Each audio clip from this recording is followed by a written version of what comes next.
ក្រុមគ្រួសារប្រពន្ធខ្ញុំបានចំណាយលុយខ្ញុំទាំង200 លានដុល្លារក្នុងរយៈពេល3ឆ្នាំប៉ុន្តែលុយទើបតែត្រូវបានចាយអស់ពួកគេមិនអនុញ្ញាតឲ្យខ្ញុំអង្គុយនៅតដើម្បីញ៉ាំអាហារទេអ្នកណាប្រាប់អ្នកឲ្យអង្គុយនៅទីនេះអង្គុយនៅទីនោះកូនប្រសារប្រុសដែលរស់នៅជាមួយក្រុមគ្រួសារប្រពន្ធរបស់គាត់មិនអាចញ៉ាំអាហារនៅតុបានទេនេះជាច្បាប់ម៉ាក់យប់នេះអ្នកបានឲ្យខ្ញុំញ៉ាំអាហារនៅតុតែមួយជាមួយឆ្កែសម្រាប់អាហារពេលល្ងាចថ្ងៃចូលឆ្នាំថ្មីកន្លែងដែលខ្ញុំអង្គុយនៅចុងរាជវង្សឈឹងកែមដាវកាលពីមុនប្រសិនបើអ្នកមានលុយអ្នកអាចអង្គុយនៅកន្លែងណាក៏បានឥឡូវលុយអស់ហើយកុំបារម្ភពីការធ្វើកម្មវិធីធំមួយពេលខ្ញុំវិនិយោគ80 លានដុល្លារនៅក្នុងក្រុមហ៊ុនរបស់អ្នកនោះមិនមែនជាអ្វីដែលអ្នកនិយាយអំពីខ្ញុំទេនោះជាការវិនិយោគមួយវាមិនមែនដូចជាខ្ញុំបានបង្ខំអ្នកឲ្យធ្វើការវិនិយោគនេះទេក្រុមហ៊ុនរបស់អ្នកមិនបានរកប្រាក់ចំណេញអស់រយៈពេល3ឆ្នាំមកហើយខ្ញុំបានរ៉ាប់រងការខាតបង់ទាំងអស់តើអ្នកណានឹងវិនិយោគលើក្រុមហ៊ុនបែបនេះ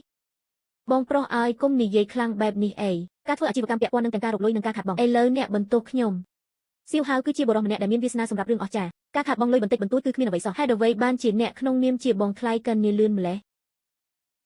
អ្នកហៅ80 លានថាជាការខាតបង់តិចតួចមែនទេម៉ាក់ឲ្យលុយម៉ាក់20 លានសម្រាប់បើកហាងកែសម្ផស្សក្រោយមកពួកគេបានខាតបង់លុយអ្នកបានធ្វើឲ្យខ្ញុំបង់ប្រាក់បន្ថែម12 លានទៀតអ្នកទិញខ្សែដៃត្បូងពេជ្រនិងមាសរាល់ពេលកាតរបស់ខ្ញុំត្រូវបានប្រើប្រាស់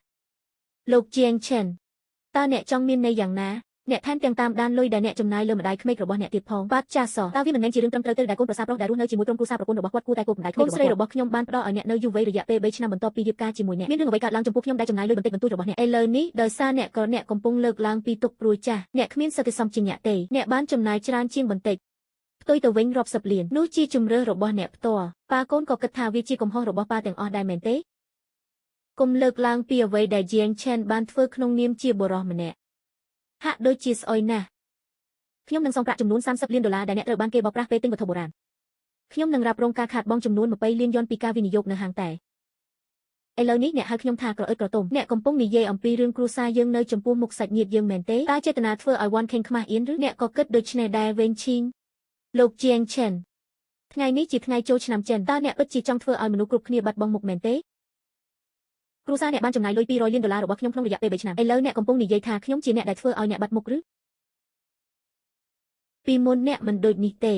ខ្ញុំធ្លាប់ចង់បានអូនឲ្យបងអ្វីក៏បានអូននឹងទិញអ្វីក៏បានដែលអូនចង់បានឥឡូវលុយចាយអស់ហើយខ្ញុំគ្មានសិទ្ធិអង្គុយញ៉ាំអាហារនៅតុទៀតទេដូច្នេះអ្នកកំពុងស្ដីបន្ទោសខ្ញុំឥឡូវនេះជាងឆេងខ្ញុំនៅជាមួយអ្នកអស់រយៈពេល3ឆ្នាំហើយតើវាមិនមានតម្លៃត្រឹមតែ200 លានទេតើអ្នកឲ្យខ្ញុំទេកូនស្រីខ្ញុំបានឲ្យលុយអ្នកអស់ពីចិត្តហើយតើ200 លានជាអ្វីនោះជាអ្វីដែលអ្នកគួរផ្ដល់ឲ្យចរិតបុរសម្នាក់នេះកាន់តែអាក្រក់ទៅចាប់តាំងពីគាត់អស់លុយកូនប្រសាររស់នៅជាមួយនៅតែមិនយល់ពីច្បាប់បងថ្លៃឲ្យគុំនិយាយដូចជាគ្រួសារលៀនជំពាក់អ្វីអ្នកអីលុយនោះត្រូវបានអ្នកចំណាយដោយស្ម័គ្រចិត្តឥឡូវនេះលុយអស់ហើយពួកគេកំពុងធ្វើពុតជាជនរងគ្រោះដូច្នេះរយៈពេល3ឆ្នាំនេះអ្នកទាំងអស់គ្នាយកលុយពីខ្ញុ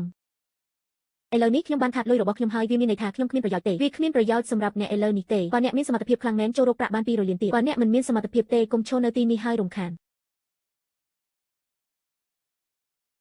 អ្នកនឹងអង្គុយនៅទីនេះហើយញ៉ាំអាហារនៅយប់នេះបងថ្លៃឲ្យឈប់រើសអើងទៀតទៅយ៉ាងហោចណាស់ឆ្កែអាចការពារទ្វារបានតើអ្នកអាចធ្វើអ្វីបានឥឡូវនេះអ្នកក៏គិតដូចនេះដែរមែនទេលោកជាងឆិនកុំធ្វើឲ្យខ្ញុំមើលទៅអាក្រក់អីអ្នកមិនឃើញថាខ្ញុំអាក្រក់ប៉ុណ្ណាទេបើមិនចង់ញ៉ាំទេចូលយើងចាប់ផ្ដើមធ្វើម្ហូបទៅបងប្រុសឲ្យកុំភ័យអីវាគ្រាន់តែជាការចុះហត្ថលេខាលើឯកសារអ្វីដែលត្រូវចុះហត្ថលេខាតើអ្នកមិនតែងតែនិយាយថាអ្នកបានចំណាយ200 លានលើអ្នកជិតខាងរបស់អ្នកទេបន្ទាប់មកសូមសរសេរវាចុះឲ្យច្បាស់ជាពណ៌ខ្មៅនឹងឥឡូវនេះអ្នកគ្មានលុយទេតើអ្នកពិតជាចង់ឲ្យគាត់សងបំណុលរបស់អ្នកមែនទេអ្នកក៏បានរៀបចំរឿងនេះដែរខ្ញុំមិនរងចាំរហូតដល់អ្នកក្រហើយបន្ទាប់មកត្រឡប់មកវិញដើម្បីបំផ្លាញគ្រួសារយើងទេអ្នកខ្លាចខ្ញុំនឹងបែងចែកទ្រព្យសម្បត្តិអ្នកគ្មានអ្វីនៅសល់ទេតើមិនមែនគ្រាន់តែថាពួកគេកំពុងសម្លឹងមើលរបស់មួយចំនួនតូចនេះក្រោមឈ្មោះរាជវង្សឈីងចឹងទេដំបូងអ្នកចាត់ទុកការចំណាយទាំងអស់របស់អ្នកទៅអ្នកជិតខាងរបស់អ្នកថាជាអំណោយស្ម័គ្រចិត្តគ្មានការទាមទារលើកទី2អាចត្រូវបានបន្តឡើយអាចចលនាទ្រព្យនិងយានយន្តក្រោមឈ្មោះរបស់អ្នកទាំងអស់ជាកម្មសិទ្ធិរបស់បុគ្គលម្នាក់នៅចុងរាជវង្សឈីងផលចំណេញដែលមិននឹកស្មានដល់ទាំងអស់ជារបស់ភាគីនីមួយសូម្បីតែផលចំណេញដែលមិននឹកស្មានដល់ក៏ត្រូវបានរួមបញ្ចូលផងដែរចាប់ពីពេលនេះទៅប្រាក់ចំណូលទាំងអស់ពីចុងរាជវង្សឈីងនឹងមិនពាក់ព័ន្ធនឹងអ្នកទេបាក់គុំនិយាយបែបនោះ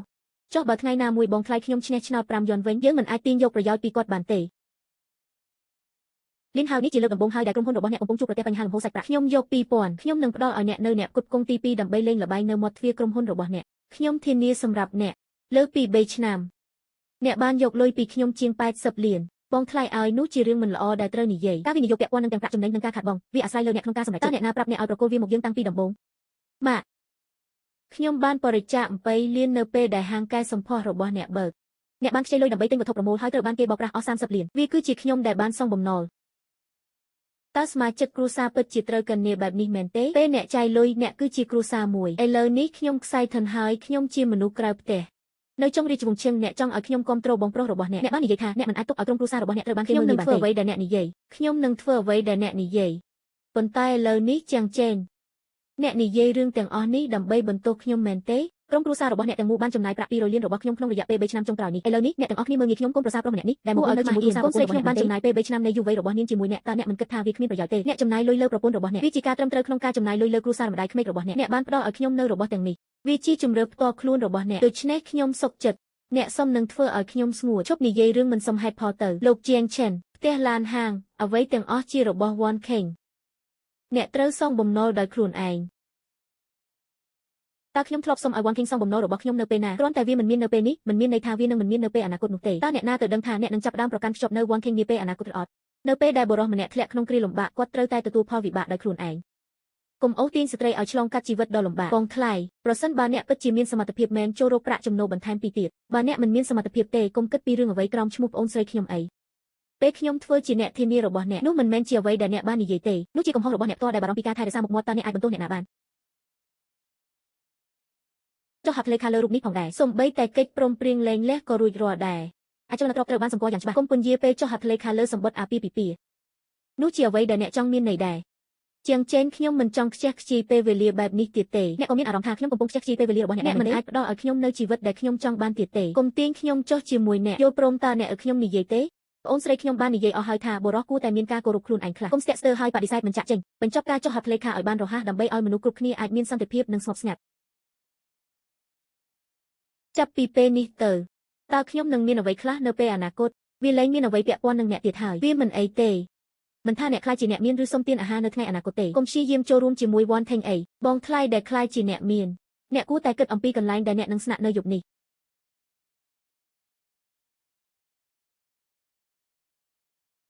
ម៉ាក់បានចុះហត្ថលេខាហើយមិនអីទេហត្ថលេខាក៏ត្រូវបានទទួលតើអ្នកនៅតែឈរនៅទីនោះដើម្បីអ្វីខ្ញុំមិនទាន់បានញ៉ាំអាហារពេលល្ងាចថ្ងៃចូលឆ្នាំនៅឡើយទេតើអ្នកគិតថាអ្នកនៅតែមានចំណែកនៃអាហារនេះទេបងប្រុសបង្កើតខុសហើយអ្នកមិនអាចហៅគាត់ថាបងថ្លៃបានទៀតទេកុំធ្វើឲ្យមនុស្សគ្រប់គ្នាមើលទៅអាក្រក់អីលោកជាងឆិនទៅដោយខ្លួនឯងកិច្ចព្រមព្រៀងទាំងអស់ត្រូវបានចុះហត្ថលេខាអ្នកនិងប្អូនស្រីរបស់ខ្ញុំលែងមានអ្វីពាក់ព័ន្ធគ្នាទៀតហើយវាមិនសមរម្យទេក្នុងការស្នាក់នៅទីនេះទៀតទេផ្ទះនេះនិងឡាននេះហាងទាំងអស់ត្រូវបានដាក់ឈ្មោះតាមវ៉ាន់ខេងអ្នកត្រូវសងបំណុលដោយខ្លួនឯងអ្នកមិនអាចគ្រាន់តែផ្លាស់ទៅផ្ទះអ្នកជិតខាងរបស់យើងនៅពេលណាដែលអ្នកចង់បានទេដូច្នេះឥឡូវនេះពួកគេកំពុងទាត់ខ្ញុំចេញបន្ទាប់ពីខ្ញុំចុះហត្ថលេខាលើឯកសារបើមិនដូច្នោះទេខ្ញុំនឹងអនុញ្ញាតឲ្យអ្នកស្នាក់នៅទីនេះសម្រាប់ឆ្នាំថ្មីទោះបីជាអ្នករឹងរូសក៏ដោយសូមឲ្យខ្ញុំចាក់ចេញឥឡូវនេះលោកជាងឆិនអ្នកគួរតែចេញទៅក្រៅហើយស្ងប់ចិត្តពីរបីថ្ងៃមនុស្សគ្រប់គ្នាមិនសប្បាយចិត្តទេឥឡូវនេះដែលអ្នកនៅទីនេះស្ងប់ស្ងាត់ខ្ញុំពិតជាលែងចង់ទៀតហើយរស់នៅក្នុងភាពភ័យខ្លាចបែបនេះអ្នកគ្មានលុយទេឥឡូវនេះខ្ញុំពិតជាមិនអាចដោះស្រាយបំណុលដែលខ្ញុំនៅតែមាននៅខាងក្រៅបានទេជាងឆេនតើអ្នកអាចគិតអំពីខ្ញុំម្ដងបានទេ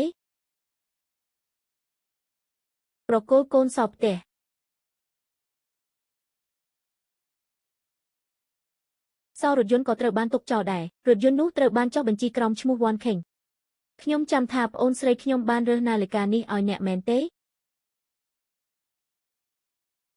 មានអ្វីផ្សេងទៀតទេកុំមើលមកយើងដូចជាយើងកំពុងធ្វើបាបអ្នកអីអ្នកគួរតែចាក់ចេញឥឡូវនេះមានបញ្ហាតិចជាងមុនបន្ទាប់ពីចុងរាជវង្សឈិងប៉ាកូនក៏គិតដូចនេះដែរមែនទេបុរសគួរតែទទួលខុសត្រូវចំពោះផ្លូវដែលខ្លួនជ្រើសរើសអាពាហ៍ពិពាហ៍3ឆ្នាំនៅទីបញ្ចប់អ្វីដែលខ្ញុំបាននិយាយគឺកុំទាញខ្ញុំចុះឈៀងឈិនឈប់រុញខ្ញុំទៅខ្ញុំនឹងមិនបង្ខំអ្នកឲ្យចាក់ចេញទេ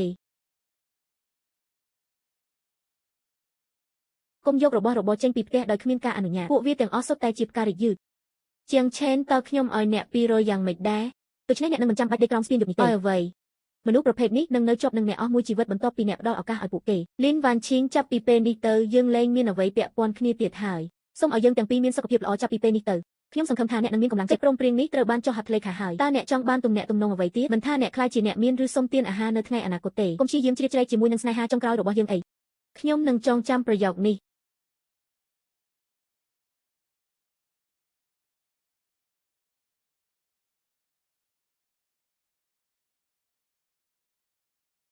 ទិញឬអត់ពួកគេនឹងបិទហើយមន់នឹងឆ្កែប្រសិនបើវាមិនទាន់ពេញលេញទេសូមទិញសំណុំនេះតើត្រូវទិញប៉ុន្មាន ការភ្នាល់ដូចគ្នា100ប្រសិនបើអ្នកទិញសម្បត្តិទាំងអស់របស់អ្នកសម្រាប់លេខ1ហើយវាមិនដំណើរការទេអ្នកនឹងគ្មានអ្វីនៅសល់ឡើយយ៉ាងណាក៏ដោយមិនមានអ្វីនៅសល់ច្រើនទេ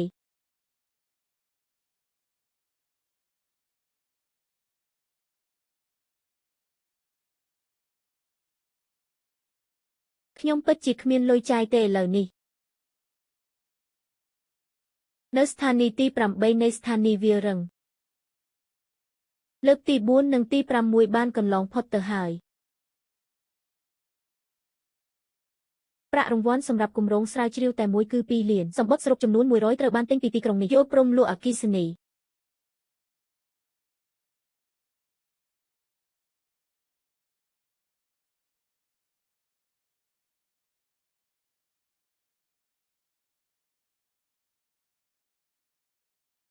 ផ្ទះឡានហាង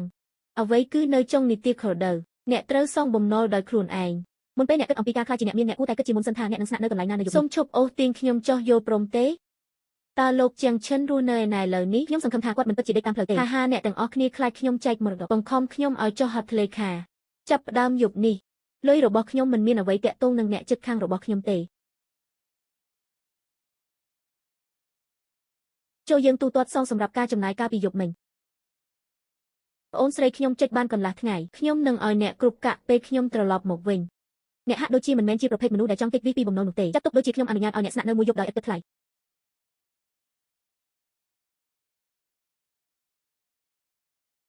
ឧត្តមសេនីយ៍ជេងជើចាស់ខ្ញុំបានឈ្នះឆ្នោតហើយកុំប្រាប់អ្នកណាអំពីលុយ200លានឲ្យសោះកុំទុកសម្បត្តិឆ្នោតរបស់អ្នកចោលកុំថតរូបហើយបង្ហោះវាដោយចៃដន្យពេលទិញសម្បត្តិយប់មិញការឃ្លាំមើលហាងកំណត់ត្រាពិនិត្យចូលទាំងអស់សម្រាប់គម្របអាលុយមីញ៉ុមតូចត្រូវតែរក្សាទុកកុំឲ្យបាត់បង់កិច្ចព្រមព្រៀងនឹងការថតពីយប់មិញដែរមិនអាចបាត់បង់បានទេបងប្រុសការភ្នាល់ទាំង100ដែលអ្នកបានធ្វើការពីយប់មិញភ្លេចហើយចៅហ្វាយតើខ្ញុំអាចរក្សាទុកវីដេអូសេសដែលខ្ញុំកំពុងទិញសម្បត្តិឆ្នោតយប់មិញបានទេប្រាកដជាស្នាក់នៅកុំប្រាប់អ្នកណាថាខ្ញុំជាអ្នកជំនាញពួកគេពិតជាបាននាំអ្នកមកទីនេះមែននេះជាអ្វីដែលពួកគេបានបង្ខំខ្ញុំឲ្យចុះហត្ថលេខាការពីយប់មិញបុគ្គលិកគួរតែចុះហត្ថលេខាលើបង្កាន់ដៃគ្រប់គ្រាន់ហើយជាមួយនឹងការបែងចែកទ្រព្យសម្បត្តិកិច្ចព្រមព្រៀងលែងលេះពេលវេលាថតសម្លេងនិងពេលវេលាទិញសម្បត្តិអាចបញ្ចូលគ្នាបានទាំងអស់ខ្ញុំត្រូវធ្វើរឿងមួយជាមុនសិននៅថ្ងៃនេះឈប់លុយទាំងអស់ដែលអ្នកជិតខាងខ្ញុំនៅតែអាចយកពីខ្ញុំបាន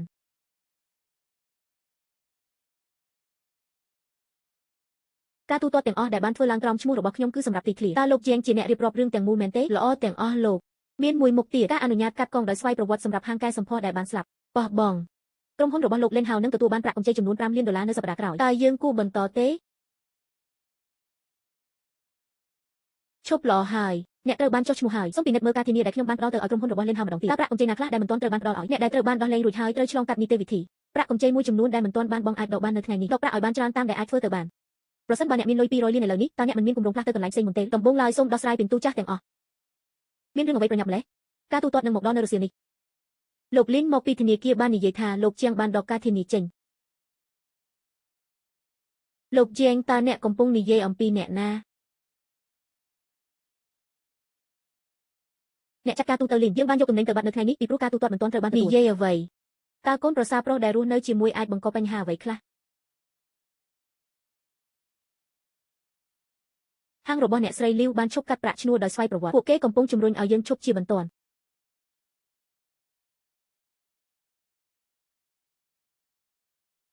ជាងចេនបានដកអ្នកធានារបស់ខ្ញុំចេញគាត់បាននិយាយការពីយប់មិញថាវាមិនមានអ្វីពាក់ព័ន្ធនឹងខ្ញុំទេចាប់តាំងពីពេលដែលគាត់ចុះហត្ថលេខាលើឯកសារមកគាត់គ្រាន់តែនិយាយបែបនេះដោយសារតែកំហុសជាបុរសគ្មានលុយចាយប៉ុន្តែគាត់ហ៊ានផ្ដាច់ទំនាក់ទំនងជាមួយយើងអ្នកប្រើប្រាស់ដែលអ្នកបានហៅទូរស័ព្ទមិនអាចប្រើបានជាបណ្ដោះអាសន្នការពន្យល់របស់លោកលីនពីធនាគារគឺច្បាស់លាស់ណាស់បើគ្មានការធានាពីលោកជាងទេប្រាក់កម្ចីនេះមិនអាចត្រូវបានដោះលែងបានទេតើគាត់គិតថាគាត់ជានរណាលោកជាងគាត់គ្រាន់តែជាកូនប្រសារប្រុសម្នាក់ដែលត្រូវបានបណ្តេញចេញពីគ្រួសារខ្ញុំតើខ្ញុំនៅតែទទួលបានប្រាក់ឈ្នួលទេអ្នកផ្គត់ផ្គង់មិនអាចបញ្ឈប់បានទៀតទេបិទមាត់ទៅអ្នកទាំងអស់គ្នាក្រុមហ៊ុននឹងមិនខ្សែធំទេហេតុអ្វីបានជាបងប្រុសវាងត្រូវធ្វើឈុតឆាកបែបនេះក្នុងអំឡុងពេលចូលឆ្នាំចិនលោកលីនការបង់ប្រាក់សម្រាប់ទំនិញរយៈពេល3ខែត្រូវតែទូទាត់នៅថ្ងៃនេះ បងប្រុសបង្កើតរបស់ខ្ញុំចិត្តដល់ហើយដំណឹងរបស់បងថ្លៃរបស់អ្នកបានផ្សព្វផ្សាយរួចហើយពួកគេបានដកប្រាក់ធានារ៉ាប់រងរបស់ពួកគេរួចហើយខ្ញុំធ្លាប់តែបង្ហាញមុខអ្នកព្រោះប្រធានាធិបតីជាងតែងតែគ្រប់គ្រងអ្នកឥឡូវនេះលោកប្រធានាធិបតីជាងលែងលោកលេខទៀតហើយតើអ្នកមានអ្វីផ្ដល់ជូនខ្ញុំនៅក្នុងការចរចារបស់យើងថ្លៃជួលផ្ទះរបស់បងស្រីលីវត្រូវការដោះស្រាយនៅថ្ងៃនេះតើវាមិនមែនជាខ្សែក្រវ៉ាត់ស្វ័យប្រវត្តិទេការទូទាត់បរាជ័យហើយវាក៏បើទឹកនិងអគិសនីពីខែមុននៅតែមិនទាន់បានបងថៅកែនិងអ្នកផ្គត់ផ្គង់ក៏កំពុងជំរុញឲ្យបងប្រាក់ផងដែរពួកគេបាននិយាយថាពួកគេនឹងមិនដឹកជញ្ជូនទំនិញទេរហូតដល់គេបានការគ្រប់គ្រងរហូតដល់យើងខ្វះខាតថវិកាបន្តិចបន្តួចរបស់អ្នកក្នុងឱកាសបុណ្យចូលឆ្នាំចិនពីមុនខ្ញុំមានអារម្មណ៍ស្រួលក្នុងការនិយាយជាមួយលោកជាងដោយសារតែគាត់បានបងប្រាក់ភ្លាមឥឡូវនេះវាមិនសំខាន់ទេថាអ្នកណាមកបើអ្នកមិនមានលុយជាងឆេនបានឈួតទៅហើយគាត់ពិតជាបានដកការធានាចេញហាងកែសម្ផស្សក៏បានឈប់កាត់ប្រាក់ផងដែរប្រាក់កម្ចីរបស់ខ្ញុំសម្រាប់វត្ថុប្រមូលរបស់ខ្ញុំធនាគារក៏បានទូរស័ព្ទមកថ្ងៃនេះដែរហើយអ្វីបានជាអ្នកសម្លឹងមកខ្ញុំអ្នកជាប្រពន្ធរបស់គាត់អ្នកហៅគាត់មិនថាអ្នកនិយាយថាគាត់ខ្លាចជាអ្នកមានការពីយប់មិញឬអត់នោះទេការសុំទានមិនមានអ្វីពាក់ព័ន្ធនឹងខ្ញុំទេអ្នកពិតជាយកពាក្យខឹងទាំងនោះមកពិចារណាមែនទេតើខ្ញុំរកឃើញការចង់គំនុំដែលនៅស្ថិតស្ថេរពេញមួយយប់នៅណាអ្វីមួយជាងឆេនឯងមានបញ្ហាអ្វ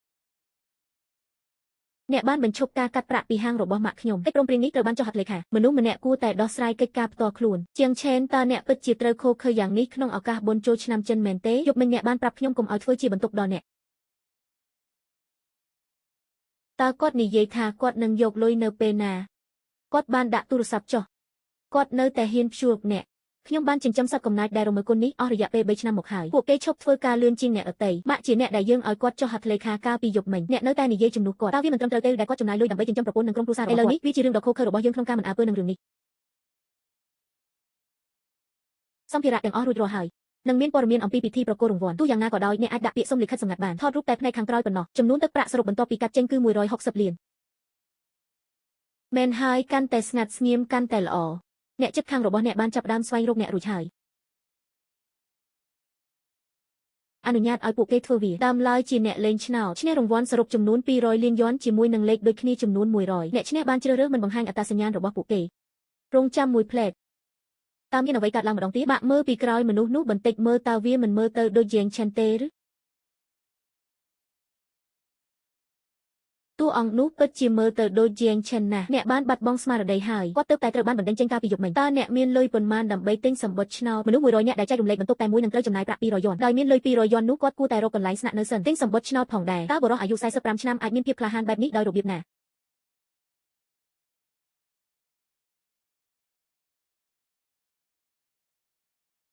បងស្រីតើប្អូនគិតថាវាមើលទៅដូចខ្ញុំទេមើលមិនឃើញទេអ្នកបានដេកលើគ្រែតែមួយជាមួយគាត់អស់រយៈពេល3ឆ្នាំហើយហេតុអ្វីអ្នកមិនអាចកត់សម្គាល់បានលីនហាវហៅទូរស័ព្ទហើយសួរគាត់ទើបតែដាក់ទូរស័ព្ទខ្ញុំបើអ្នកជាប្រពន្ធគាត់តើគាត់ហ៊ានប្រងើយកន្តើយនឹងខ្ញុំដោយរបៀបណាវាម្ដងទៀតវាត្រូវបានវេចខ្ចប់រួចរាល់ហើយយប់មិញគាត់ដូចជាឆ្កែវង្វេងថ្ងៃនេះអ្នកមិនហ៊ានលើកទូរស័ព្ទទេ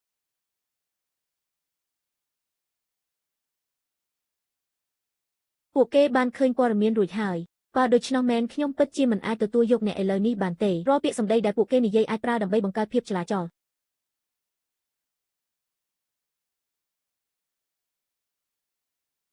ខ្ញុំបានទិញសំបុត្រនៅម៉ោង10:47យប់មិញកិច្ចព្រមព្រៀងនេះត្រូវបានចុះហត្ថលេខានៅម៉ោងប្រហែល17ការឆែកអ៊ីននៅសន្តាគារតូចមួយគឺនៅម៉ោង10:55ខ្សែសង្វាក់នេះច្បាស់ណាស់ខ្ញុំគ្រាន់តែចង់ឲ្យពួកគេឈប់ជំនួសតំណែងរបស់ខ្ញុំតើអ្នកកំពុងទៅណាព័ត៌មានឆ្នោតនិយាយថារង្វាន់នេះត្រូវបានផ្ដល់ជូនដំបូងនៅចំណុចលក់ក្នុងទីក្រុងចាស់ជាងចេងត្រូវបានបណ្តេញចេញកាលពីយប់មិញវាមិនមែនគ្រាន់តែបែបនោះទេទៅសួរគាត់ថាតើគាត់ពិតជាឈ្នះ200លានមែនឬអត់នោះជាទ្រព្យសម្បត្តិអាពាហ៍ពិពាហ៍របស់ប្អូនស្រីខ្ញុំគាត់និងវ៉ាន់ខេងមិនទាន់បានបញ្ចប់ការលែងលះរបស់ពួកគេនៅឡើយទេម៉ាក់កិច្ចព្រមព្រៀងកាលពីយប់មិញបានបញ្ជាក់ថាសូម្បីតែប្រាក់រង្វាន់ក៏ជាកម្មសិទ្ធិរបស់បុគ្គលម្នាក់ដែរតើអ្នកដឹងអ្វីខ្លះនោះគឺដើម្បីកុំឲ្យគាត់បន្ទោសយើងវាមិនមែននិយាយអំពីការធ្វើឲ្យគាត់ប្រុងប្រយ័ត្នប្រឆាំងនឹងយើងនោះទេចៅហ្វាយតើមនុស្សម្នាក់នេះបានទិញសំបុត្រឆ្នោតពីអ្នកកាលពីយប់មិញទេគ្រប់គ្រាន់ដើម្បីរំលោភលើភាពឯកជនរបស់មិនអាចនិយាយបានទេខ្ញុំមិនមែនជាអ្នកខាងក្រៅទេនោះជាបងថ្លៃរបស់ខ្ញុំយប់មិញខ្ញុំឆ្លោះគ្នាជាមួយក្រុមគ្រួសារបន្តិចម៉ាក់ខ្ញុំមានការព្រួយបារម្ភយ៉ាងខ្លាំងខ្ញុំពិតជាមិនអាចនិយាយបានទេតើមានបុរសម្នាក់អាយុប្រហែល45ឆ្នាំកាលពីយប់មិញទេគាត់បានទិញសំបុត្រចំនួន100សន្លឹកដែលមានលេខដូចគ្នាខណៈពេលកំពុងពាក់អាវចាស់មួយម្ចាស់ផ្ទះតើមនុស្សម្នាក់នេះស្នាក់នៅផ្ទះរបស់អ្នកកាលពីយប់មិញទេថាតើត្រូវស្នាក់នៅអត់នោះជាភាពឯកជនរបស់នរណាម្នាក់ខ្ញុំមិនអាចនិយាយអ្វីដែលខ្ញុំចង់និយាយបានទេ គាត់ជាបងខ្លាយរបស់ខ្ញុំដែលបានរត់គេចខ្លួនបន្ទាប់ពីឆ្លុះប្រកែកជាមួយក្រុមគ្រួសាររបស់គាត់យើងខ្លាចថាគាត់អាចធ្វើអ្វីមួយដោយប្រញាប់ប្រញាល់យប់មិញមានមនុស្សបែបនេះខ្ញុំគ្មានលុយទេហើយអត្តសញ្ញាណប័ណ្ណរបស់ខ្ញុំត្រូវបានរក្សាទុកជាទ្រព្យឲ្យបញ្ចាំគាត់គ្មានលុយទ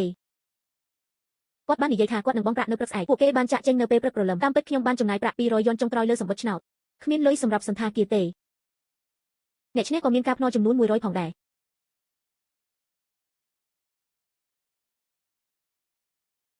រម្ចាស់ស្ថានីយ៍ឆ្នោតមិនព្រមនិយាយទេប៉ុន្តែប្រតិកម្មរបស់គាត់គឺខុសម្ចាស់ផ្ទះសំណាក់បាននិយាយថាសៀងឆេនបានស្នាក់នៅក្បែរស្ថានីយ៍ឆ្នោតកាលពីយប់មិញវាពិតជាគាត់មែនវាទំនងជាគាត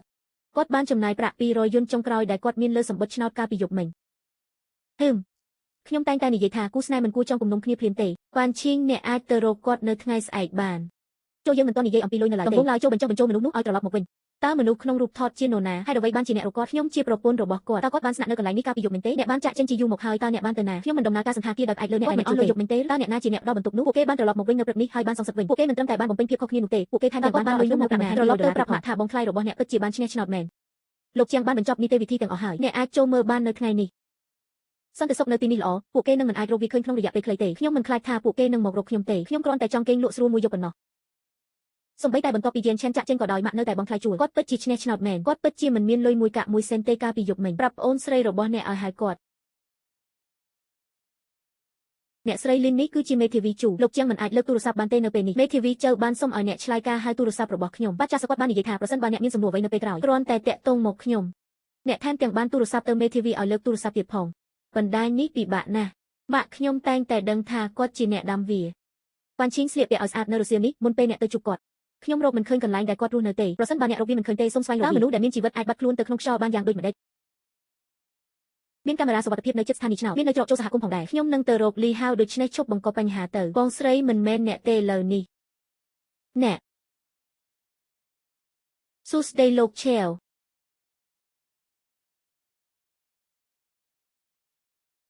ស្រមោលរបស់លោកជាងបន្ទាប់ពីឈ្នះឆ្នោតចំនួន200 លានយន់នៅសង្កាត់វីឡារបស់គាត់តម្រុយទាំងអស់បានមកជាមួយគ្នាកិច្ចព្រមព្រៀងដើមការបម្រុងទុករូបថតនិងសម្លេងពេលវេលាទិញឆ្នោតការភ្នាល់ត្រឡប់មកវិញតាមអ៊ីនធឺណិតឯកសារនិងភស្តុតាងរបស់សន្តាគារតូចមួយនេះត្រូវបានចងក្រងរួចរាល់ហើយរឹងប្រសិនបើលីនជាដឹងថាអ្នករស់នៅទីនេះមានប្រកាសជាមកបង្កបញ្ហាមិនខានអនុញ្ញាតឲ្យពួកគេបង្កបញ្ហាតើអ្នកបានគិតរួចហើយឬនៅថាត្រូវធ្វើអ្វីយប់ដែលយើងត្រូវបានបង្ខំឲ្យញ៉ាំអាហារពេលល្ងាចថ្ងៃចូលឆ្នាំថ្មីខ្ញុំបានរកឃើញវាហើយជាងចេញត្រូវបានរកឃើញហើយតើអ្នកសុខសប្បាយជាទេតើអ្នកពិតជាឈ្នះបាន200 លានម៉ាក់ឲ្យខ្ញុំបានឃើញគាត់ត្រឡប់មកពីខាងក្រៅដោយផ្ទាល់ភ្នែកអ្នកយាមសន្តិសុខបានហៅគាត់ថាលោកជេងគាត់បានដើរចូលទៅក្នុងតំបន់វីឡាដោយផ្ទាល់គាត់ពិតជាបានផ្លាស់ទៅវីឡាមែនអាផាតមិនមួយនៅក្នុងស្មុកស្មាញនេះមានតម្លៃយ៉ាងហោចណាស់រាប់សិបលានដុល្លារម៉ាក់ខ្ញុំធានាថាគាត់ជាអ្នកដែលបានឈ្នះឆ្នោតវ៉ាន់ឈីងទៅជួបគាត់ថ្ងៃស្អែកតើអ្នកចង់បានអ្វីជាមួយគាត់ទៅយកប្តីរបស់អ្នកហើយនាំគាត់ទៅផ្ទះយប់មិញឯងមិនបានប្រាប់ខ្ញុំទេថាខ្ញុំគួរតែលែងលះគ្នាក្រោយឆ្នាំថ្មីនោះគ្រាន់តែជាអ្វីដែលបាននិយាយដោយកំហឹងកាលពីយប់តើអ្នកណាមិនឆ្លុះប្រកែកគ្នាក្នុងឱកាសចូលឆ្នាំចិនបងស្រីឲ្យសូមបន្ទន់អេរិយាបថរបស់អ្នកបន្តិចកុំនិយាយពីរឿងលុយកាអីប្រាប់គាត់ជាមុនសិនថាអ្នកមិនអាចទ្រាំនឹងចែកផ្លូវជាមួយគាត់បានទេតើអ្នកនឹកគាត់ឬលុយរបស់គាត់ក្រុមគ្រួសារបាននិយាយអំពីលុយម៉ាក់នេះជាអ្វីដែលជាងឆេនបានទិញឲ្យប៉ាពីមុនល្អឥតខ្ចោះណាស់ខ្ញុំនឹងយកអ្វីដែលគាត់បានទិញហើយឲ្យវាទៅគាត់វាអាចត្រូវបានចាត់ទុកថាជាការប្រកួតជូនម្ចាស់ស្របច្បាប់របស់វាចូលចាំថាគុំត្អូញត្អែអំពីភាពក្រីក្រនៅពេលអ្នកជួបពួកគេអ្នកអាចនិយាយបានថាអ្នកមានអារម្មណ៍មិនស្រួលខ្លួនកាលពីយប់មិញហើយនិយាយថាអ្នកមិនអាចរស់នៅដោយគ្មានគាត់បានទេប៉ុន្តែខ្ញុំបានប្រាប់គាត់ផ្ទាល់កាលពីយប់មិញថាគុំឲ្យខ្ញុំចុះចាញ់ស្ត្រីនិយាយអ្វីមួយដោយកំហឹងបុរសមិនអាចចាត់ទុករឿងនេះធ្ងន់ធ្ងរបានទេលោកជេងមនុស្សជាច្រើននៅមាត់ទ្វារបាននិយាយថាមាននរណាម្នាក់នៅក្នុងគ្រួសាររបស់អ្នកមានឈ្មោះថាលីនចំពោះស្ត្រីចំណាស់ម្នាក់ចូលនិយាយថាគាត់ជាម្ដាយក្មេករបស់អ្នកតើអ្នកចង់ជួបខ្ញុំទេអនុញ្ញាតឲ្យពួកគេរងចាំខ្ញុំជាម្ដាយក្មេករបស់ជាងឆេងវាជាប្រពន្ធរបស់គាត់ហើយអ្វីបានជាអ្នកបញ្ឈប់យើងសុំទោសហាមចូលដោយគ្មានការបញ្ជាក់ពីម្ចាស់គាត់ជាកូនប្រសារប្រុសដែលបានរៀបការជាមួយគ្រួសាររស់នៅក្នុងកន្លែងដ៏ល្អពួកគេនៅតែហ៊ានបញ្ឈប់យើងមិនឲ្យចូលម៉ាក់គុំឆ្លោះអីព្យាយាមលួងគាត់ជាមុនសិនបន្ទាប់មកទូរស័ព្ទទៅម្ដងទៀតហើយប្រាប់ថាម៉ាក់គាត់នៅទីនេះអ្នកលែងជាម្ដាយរបស់គាត់ទៀតហើយដូច្នេះសូមបិទមាត់ជាងឆេនយើងមានរឿងត្រូវធ្វើនៅច្រកចូលតំបន់លំនៅឋានរបស់អ្នកយើងត្រឹមត្រូវហើយយប់មិញខ្ញុំចង់ជួបអ្នកកិច្ចព្រមព្រៀងនេះត្រូវបានចុះហត្ថលេខាកាលពីយប់មិញហើយព័ត៌មានលម្អិតត្រូវបានបញ្ជាក់ឲ្យច្បាស់លោកជាងឆេនអ្នកមិនអាចបែកគ្នាបន្ទាប់ពីឆ្លោះគ្នាបានមួយយប់ទេមែនទេរឿងដែលគាត់ខ្ញុំចេញកាលពីយប់មិញគាត់បានប្រាប់ខ្ញុំកុំឲ្យធ្វើជាបន្ទុកលោកជាងឆេនម៉ាក់គ្រាន់តែថប់បារម្ភយប់មិញទេកុំយកវាទៅទុកក្នុងចិត្តអីនៅមានអាហារនៅសល់សម្រាប់អ្នកនៅផ្ទះតើខ្ញុំអាចត្រឡប់មកវិញហើយញ៉ាំអ្វីដែលក្តៅពេលអង្គុយនៅទៅជាមួយឆ្កែបានទេការយល់ច្រឡំរបស់បងខ្លាយគឺជាការយល់ច្រឡំទាំងអស់មើលអ្នកក៏កំពុងរស់នៅក្នុងវីឡាឥឡូវនេះដែរយើងទាំងអស់គ្នាជាគ្រួសារតែមួយមិនចាំបាច់ធ្វើឲ្យអ្វីតានតឹងទេតើអ្នកដឹងដោយរបៀបណាថាខ្ញុំរស់នៅក្នុងវីឡាមួយ ខ្ញុំគ្រាន់តែបារម្ភពីអ្នកទេហាហាតើអ្នកខ្វល់ពីខ្ញុំឬលុយម៉ាក់របស់ជាងឆេនដឹងថាអ្នកមិនមែនជាមនុស្សគ្មានបេះដូងទេធូលីក្រអូបនេះមិនមែនជារបស់ដែលខ្ញុំបានទិញឲ្យអតីតពុកក្មេករបស់ខ្ញុំកាលពីឆ្នាំមុនទេតើយើងជាក្រុមគ្រួសារមែនទេវាមិនសំខាន់ទេថាអ្នកណាទិញទំនិញពេលអ្នកសុំឲ្យខ្ញុំចុះហត្ថលេខាយប់មិញវាមិនដំណើរការបែបនោះទេបើចង់និយាយអាចនិយាយបានដំបូងឡើយសូមយកកិច្ចព្រមព្រៀងទាំងពីរនោះពីយប់មិញមកម៉ាក់បានប្រាប់យើងឲ្យយកកិច្ចព្រមព្រៀងមកពិភាក្សានោះមានន័យថានៅតែមានឱកាសសម្រាប់ការចរចាគាត់ហាក់ដូចជាមិនចង់បង្កើតសន្តិភាពទេជប់និយាយរឿងដែលធ្វើឲ្យបាក់ទឹកចិត្តទៅបុរសទាំងអស់សុទ្ធតែរឹងមាំនៅខាងក្រៅប៉ុន្តែខាងក្នុងវិញទន់ភ្លន់ណាស់ជាពិសេសជាងឆេនដែលធ្លាប់តែទៅជាមួយអ្នកជានិច្ចមែនហើយពួកគេពិតជាមិនខ្វល់ពីយើងទេពួកគេនឹងមិនចេញមកជួបយើងទេត្រឡប់មកផ្ទះវិញហើយយកកិច្ចព្រមព្រៀងជាមុនសិនម៉ាក់បានយកគ្រឿងផ្សំតើអ្នកល្ងងមែនទេអ្នកមិនអាចគ្រាន់តែឲ្យគាត់ថតចម្លងគ្រឿងបន្លាស់បានទេប៉ុន្តែឯកសាររបស់យើងបញ្ជាក់ពីប្រាក់ចំណូលនិងប្រាក់រង្វាន់រៀងខ្លួនរបស់យើងប្រាក់ចំណូលដែលមិននឹកស្មានដល់ជាអំណោយប្រការមិនតស៊ូមកទៅវិញទៅមកនេះគឺដើម្បីការពារគាត់ពីការស្ដីបន្ទោសដល់ចុងរាជវង្សជាមិនមែនដើម្បីការពារយើងទេនោះមិនមែនជាអ្វីដែលវាមានន័យត្រង់នោះទេតើអ្នកដឹងអ្វីខ្លះគាត់បានចុះហត្ថលេខាដោយស្ម័គ្រចិត្តកាលពីយប់មិញបើខ្ញុំពិតជាឈ្នះរង្វាន់ធំថ្ងៃនេះមែននោះក៏ជាពាក់កណ្ដាលរបស់អ្នកដែរម៉ាក់យើងបានបង្ខំគាត់ឲ្យចាប់ផ្ដើមដោយការចុះហត្ថលេខាកាលពីយប់មិញអ្វីក៏ដោយដែលកើតឡើងចំពោះគាត់នាពេលអនាគតគឺគ្មានអ្វីទាក់ទងនឹងខ្ញុំទេនោះគ្រាន់តែជាការនិយាយដោយគួរសមប៉ុណ្ណោះប៉ុន្តែគាត់បានកត់ត្រាវាគាត់ហ៊ានថតមុនពេលគាត់ចុះហត្ថលេខាកាលពីយប់មិញដៃត្រូវបានរក្សាទុកក្នុងហោប៉ៅអាវផាយការថតគឺល្អយើងជាគ្រួសាររបស់គាត់តើការនិយាយពីអសរោះមួយចំនួនក្នុងពេលឆ្លុះប្រកែកគ្នាអាចខុសច្បាប់ដែរទេតោះទៅមើលថាគាត់ចង់និយាយអំពីអ្វីមុនគេតើអ្នកប្រកាសទេថាអ្នកចង់ដាក់វាទាំងអស់ចេញនៅថ្ងៃនេះបើយើងមិនបង្ហាញពួកវាទេពួកវានឹងមកជារៀងរាល់ថ្ងៃចូលយើងធ្វើវាតាមលំដាប់លំដោយសូមពន្យល់ពីកិច្ចព្រមព្រៀងជាមុនសិនបន្ទាប់មកចាក់វីដេអូដែលថតបានពេលវេលានៃ post តាំងបន្ថែមខ្ញុំចង់ឲ្យពួកគេមានអារម្មណ៍ថាលុយរបស់ខ្ញុំគាត់នឹងមិនទទួលបានមួយកាក់មួយសេនទេអីយ៉ាជាងឆិនកន្លែងនេះពិតជាស្អាតណាស់រស់នៅម្នាក់ឯងក្នុងផ្ទះធំបែបនេះវាមិនឯកាទេបងថ្លៃឲ្យលឿនឡើងអ្នកស្គមហើយអង្គុយចុះអ្វីដែលបានកើតឡើងកាលពីយប់មិញគឺដោយសារតែម៉ាក់មានចរិតឆេវឆាវកុំមានចិត្តស្អប់ខ្ពើមចំពោះក្រុមគ្រួសារកិច្ចព្រមព្រៀងនេះបាននាំមកខ្ញុំមិនបាននាំប្អូនថ្លៃមកទេយើងមិនមែនជាអ្នកខាងក្រៅទេកិច្ចព្រមព្រៀងនេះត្រូវបានចុះហត្ថលេខាកាលពីយប់មិញដោយកំហឹងតើអ្នកណាមានសមាសធាតុទាំងនេះពិតណាស់នៅជាមួយខ្ញុំហេតុអ្វីបានជាអ្នកសួរបែបនេះបញ្ជាក់សុពលភាពផ្លូវច្បាប់តើអ្នកជានរណា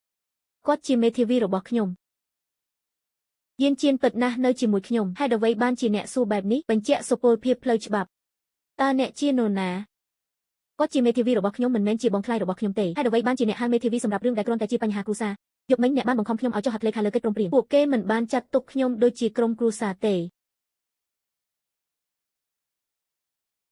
អ្វីដែលជាងឆេនបាននិយាយកាលពីយប់មិញបានคล้ายជាការពិត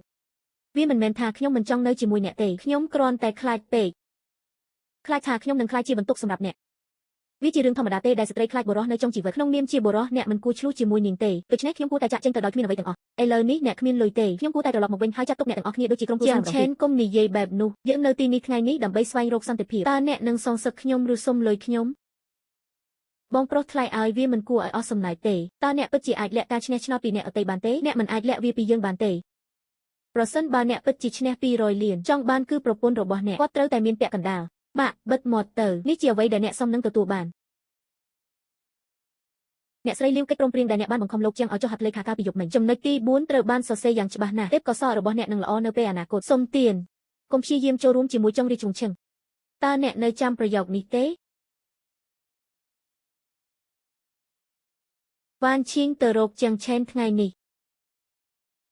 តើអ្នកចង់និយាយអ្វីទៅកាន់គាត់តើអាចនិយាយអ្វីទៀតខ្ញុំបាននិយាយថាកាលពីយប់មិញគ្រាន់តែជាអ្វីដែលខ្ញុំបាននិយាយខាងសមាជិកគ្រួសារមិនដែលបែកគ្នាពិតប្រាកដឡើយបងស្រីកុំនិយាយពីលុយទៀតអីគ្រាន់តែយំហើយនិយាយថាអ្នកមិនអាចទ្រាំនឹងបែកពីគាត់បានទេយើងបានបណ្ដេញគាត់ចេញកាលពីយប់មិញ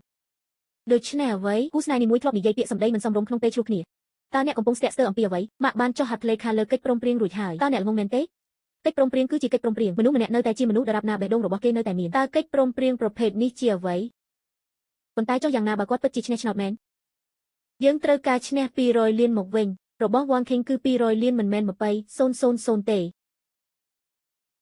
ជាងឆេនអ្នកណែណាចូលយើងនិយាយគ្នាមិនថាអ្នកខ្លាចជាអ្នកមានឬសុំទានអាហារនៅថ្ងៃអនាគតទេកុំព្យាយាមចូលរួមជាមួយ Wang King អី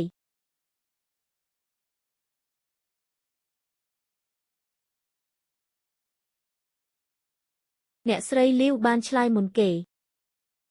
តើអ្នកនៅតែយល់ស្របនឹងសេចក្តីថ្លែងការណ៍នេះទេខ្ញុំគ្រាន់តែនិយាយបែបនោះចេញពីកំហឹងតើអ្នកពិតជាអាចយកការឈ្លោះប្រកែកគ្នាមួយចំនួននៅផ្ទះក្នុងអំឡុងពេលបុណ្យចូលឆ្នាំចិនមកពិចារណាបានទេ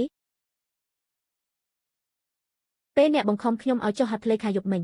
វាមិនស្ដាប់ទៅដូចជាអ្វីដែលនិយាយដោយកំហឹងនោះទេBTV ជូមែនទេកុំព្យាយាមបំភ័យមនុស្សជាមួយនឹងការថតសម្លេងមួយចំនួនអូនស្រីរបស់ខ្ញុំនិងជាងឆេនមិនទាន់បានទៅការិយាល័យកិច្ចការស៊ីវិលនៅឡើយទេប្រាក់200លានដែលគាត់បានឈ្នះគឺជាទ្រព្យសម្បត្តិអាពាហ៍ពិពាហ៍លោកលីនកុំប្រញាប់ចែកលុយឲ្យប្អូនស្រីរបស់អ្នកអី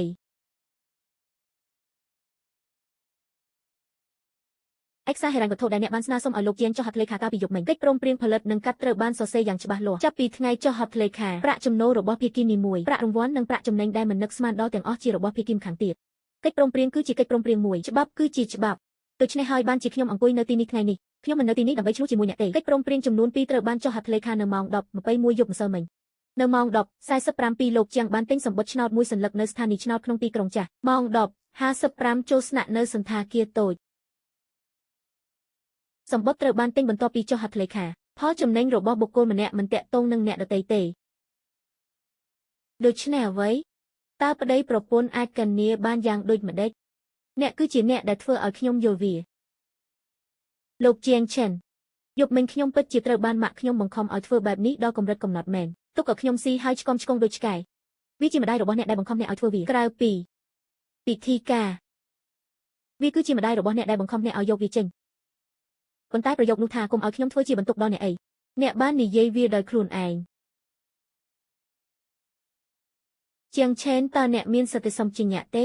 វ៉ាន់ទីងបាននៅជាមួយអ្នកអស់រយៈពេល3ឆ្នាំហើយឥឡូវអ្នកមានលុយហើយតើអ្នកប្រព្រឹត្តចំពោះនាងបែបនេះមែនទេនាងបាននៅជាមួយខ្ញុំរយៈពេល3ឆ្នាំអ្នកបានចំណាយលុយខ្ញុំ200លានក្រៅពីលុយតើអាចនិយាយអ្វីទៀតបានយុវវ័យរបស់កូនស្រីខ្ញុំមិនមែនជាលុយទេហើយអ្វីបានជាអ្នកប្រញាប់ប្រញាល់ម្លេះដើម្បីឲ្យខ្ញុំចេញទៅដោយគ្មានអ្វីសោះកាលពីយប់មិញអ្នកស្រីលាវប្រការដូចគ្នានេះក៏ត្រូវបានរួមបញ្ចូលនៅក្នុងកិច្ចព្រមព្រៀងលែងលះនេះផងដែរប្រាក់ចំណូលអចលនទ្រព្យភាគីទាំងពីរមិនអាចទាមទារប្រាក់ចំណេញដែលមិននឹកស្មានដល់ពីប្រាក់រង្វាន់នោះទេចូលយើងទុកការពិតដែលថាបងថ្លៃរបស់ខ្ញុំមានលុយចោលទៅគ្រួសារយើងអ្នកមិនអាចគ្រាន់តែមើលក្រុមហ៊ុនរបស់ខ្ញុំផ្សាយធនបានទេមែនទេឲ្យខ្ញុំខ្ចី50លានសម្រាប់ដើមទុនបង្វិលពេលក្រុមហ៊ុនងើបឡើងវិញខ្ញុំនឹងសងអ្នកវិញជាមួយនឹងការប្រាក់ក្រុមហ៊ុនរបស់ជាវហៅបានខ្សែធន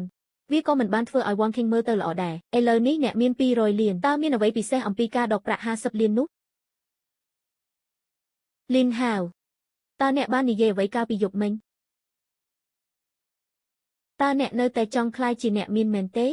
បងថ្លៃឲ្យអ្នកគួរតែគិតអំពីកន្លែងដែលអ្នកនឹងស្នាក់នៅយប់នេះអតីតកាលគឺជាអតីតកាលក្រោយគឺក្រោយ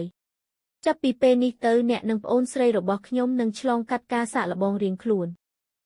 រឿងនេះរំខានណាស់លោកលីនតើលោកខ្លាចលោកជាងយប់មិញទេអចលនទ្រព្យក្រោមឈ្មោះអ្នកស្រីលីនដូច្នេះពាក្យទាំងនោះត្រូវបានសរសេរយ៉ាងឃោរឃៅលោកជាងឥឡូវនេះបានឈ្នះរង្វាន់ធំមួយអ្នកទាំងអស់គ្នានិយាយថាអ្នកជាគ្រូសាខ្ញុំនឹងលែងរ៉ាប់រងការខាតបង់របស់ក្រុមហ៊ុនអ្នកទៀតហើយជាងចេនកុំភ្លេចណា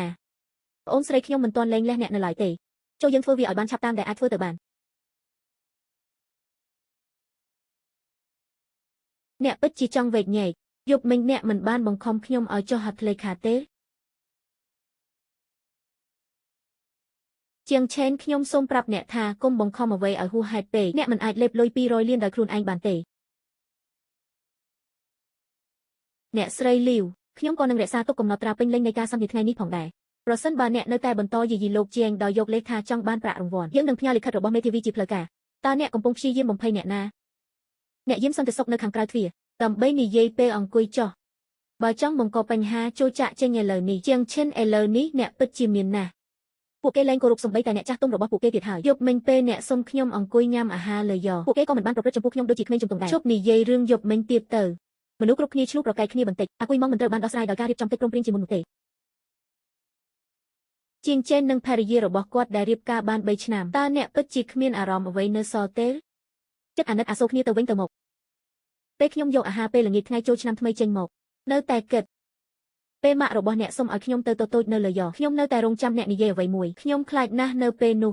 ខ្ញុំក៏ភ័យខ្លាចខ្លាំងណាស់ដែរពេលដែលខ្ញុំត្រូវបានបណ្តេញចេញកាលពីយប់មិញយល់ព្រមអ្នកមិននិយាយអំពីលុយទេបន្ទាប់មកយើងនឹងមិនចាក់ចេញទេស្ដាំអ្នករស់នៅក្នុងផ្ទះធំបែបនេះទុកឲ្យប្អូនស្រីខ្ញុំបាត់មុខនៅទីសាធារណៈហ៊ានម្លេះអ្នកមិនបានសួរខ្ញុំអ្វីទាំងអស់ពេលអ្នកបណ្តេញខ្ញុំចេញយប់មិញខ្ញុំសូមជូនពរឲ្យអ្នកមានពេលវេលាល្អអ្នកធំហើយអ្នកអាចគេងនៅកន្លែងណាក៏បានដូច្នេះអ្នកគឺដូចគ្នាឥឡូវនេះជាងឆេនកុំឆ្មើងឆ្មៃពេកអ្នកនឹងមិនអនុញ្ញាតឲ្យខ្ញុំមានពេលវេលាងាយស្រួលនោះទេខ្ញុំក៏មិនអនុញ្ញាតឲ្យអ្នកមានសន្តិភាពដែរតើអ្នកចង់ធ្វើអ្វីខ្ញុំគ្រាន់តែរំលឹកអ្នកប៉ុណ្ណោះកុំដើរលើផ្លូវទាល់ច្រកក្នុងជីវិតយប់មិញអ្នកទុកផ្លូវឲ្យខ្ញុំចេញមែនទេរនរបស់ក្រុមហ៊ុនអ្នកបានចាក់ខ្លួនឯងកុំចាត់ទុកខ្ញុំដូចជាក្រណាត់មួយដុំដែលត្រូវចាក់អ្នកគួរតែនិយាយតិចជាងនេះយ៉ាងហោចណាស់ប្រសិនបើក្រុមហ៊ុនរបស់ខ្ញុំខ្សែធនខាងកែសម្ផស្សរបស់អ្នកអាចភ្លេចអំពីការទទួលបានការធានាតើនោះមិនខ្មាស់អៀនគ្រប់គ្រាន់ទេប៉ាតើប្រាក់កម្ចីប្រម៉ូរបស់អ្នកមិនកំពុងរងចាំយាងឆេងសងវិញទេហេតុអ្វីបានជាធ្វើពុតជាមានសណ្ដាប់ធ្នាប់ឥឡូវនេះដូច្នេះអ្នកមកវាមិនមែនសម្រាប់ខ្ញុំនិងយាងឆេងតតែសោះ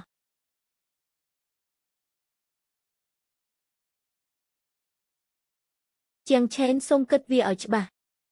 អ្នកពិតជាបានបែកបាក់ជាមួយវ៉ាន់ឃីងមែនបន្ទាប់ពីនោះខ្ញុំនឹងរស់នៅតែម្នាក់ឯងដូច្នេះចុះយ៉ាងណាបើអ្នកជាអ្នកមានយ៉ាងហោចណាស់នៅពេលអ្នកញ៉ាំអាហារតែម្នាក់ឯងអ្នកមិនចាំបាច់អង្គុយលើយកទេជាងឆេងនៅទៅជាមួយឆ្កែមួយក្បាលយើងមិនអាចនិយាយគ្នាបន្ថែមទៀតបានទេអ្នកបានបញ្ចប់ការសន្ទនាកាលពីយប់មិញ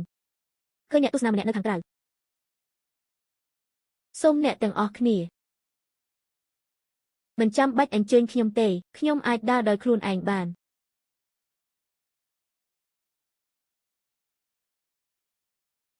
ជាងចេនអ្នករងចាំខ្ញុំបានសរសេរពាក្យរបស់លោកលីនចុះគាត់ទៅឆ្ងាយពេកហើយនេះពិតជាគួរឲ្យហួសចិត្តណាស់បើអ្វីមិនអាចទៅរួចទេសូមឲ្យសាច់ញាតិទាំងអស់ធ្វើជាចៅក្រមឈប់លេងសើចទៀតទៅបិទមកទៅគាត់គិតថាការមានមេធាវីមានន័យថាគាត់មានសុវត្ថិភាពខ្ញុំមិនជឿទេពួកគេពិតជាមិនឲ្យលុយអ្នកមួយកាក់មួយសេនទេ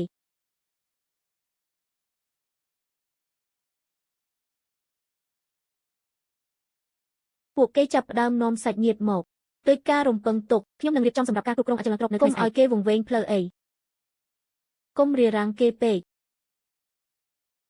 យប់មិញមនុស្សមួយចំនួនធំបានសើចចំអកឲ្យខ្ញុំនៅតអាហារពេលល្ងាចវាជាឱកាសល្អសម្រាប់ពួកគេទាំងអស់គ្នាដើម្បីស្ដាប់អ្វីដែលខ្ញុំបាននិយាយ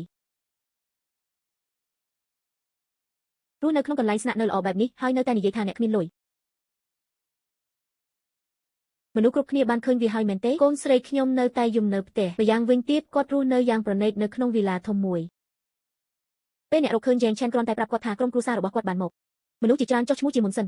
តើអ្នកត្រូវចុះឈ្មោះមុនពេលជួបកូនប្រសាររបស់អ្នកទេតើនេះជាច្បាប់ប្រភេទអ្វី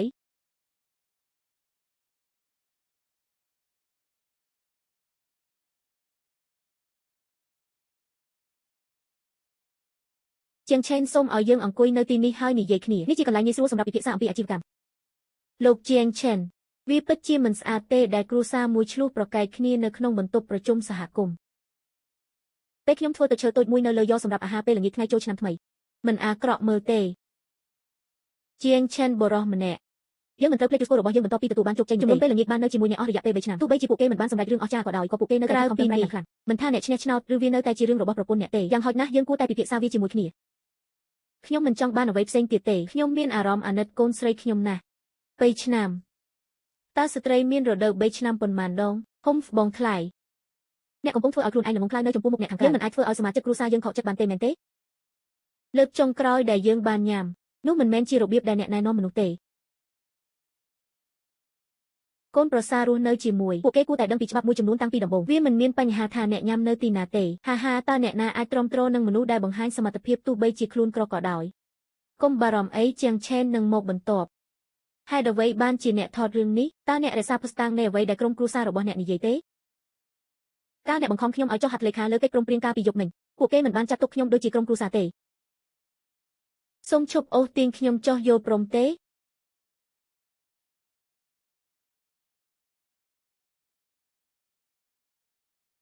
កុំឲ្យជាងឆេងទៅណាឲ្យសោះអ្នកដឹងទេវាស្ដាប់ទៅអាក្រក់ ខ្ញុំពិតជាភ័យស្លន់ស្លោនៅពេលនោះខ្ញុំភ័យស្លន់ស្លោពេលអ្នកទាត់ខ្ញុំចេញ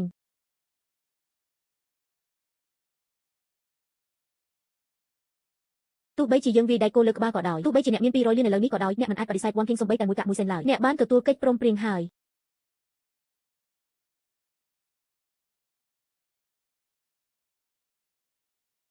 មនុស្សគ្រប់គ្នាចៃដន្យនៅទីនេះតើអ្នកណាចង់និយាយជំនួសលេងជែអ្នកអាចពិនិត្យមើលកិច្ចព្រមព្រៀងទាំងពីរនេះជាមុនសិនស្ដាប់ការថតសម្លេងពេញលេញម្ដងទៀតជាងឆេនអ្នកពិតជាមនុស្សខូខើមែនវាមិនមែនថាខ្ញុំខូខើនោះទេយប់មិញអ្នកបានបិទផ្លូវព្រោះអ្នកខ្លាចខ្ញុំនឹងបែងចែកមើលឥឡូវអ្នកចង់ឲ្យខ្ញុំរស់ជាជាងដើម្បីទូទាត់សងសម្រាប់ការយឺតយ៉ាវរបស់អ្នកមែនទេ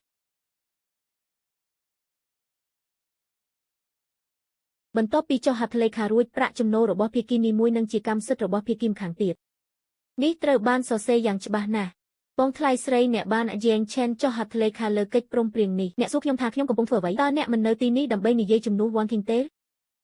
ខ្ញុំមិនយល់រឿងទាំងនេះទេអ្វីដែលខ្ញុំដឹងគឺថា Wang King គឺជាប្រពន្ធរបស់គាត់ត្រូវតែផ្ដល់ឲ្យ Wang King នៅចំណែកនៃរង្វាន់ឆ្នោតអ្នកស្រីលីវនោះមិនមែនជាអ្វីដែលអ្នកបាននិយាយកាលពីលើកមុនទេនោះត្រូវបាននិយាយដោយកំហឹងផ្ទះឡានហាងអ្វីទាំងអស់សុទ្ធតែមកពីចុងរាជវង្សឈីង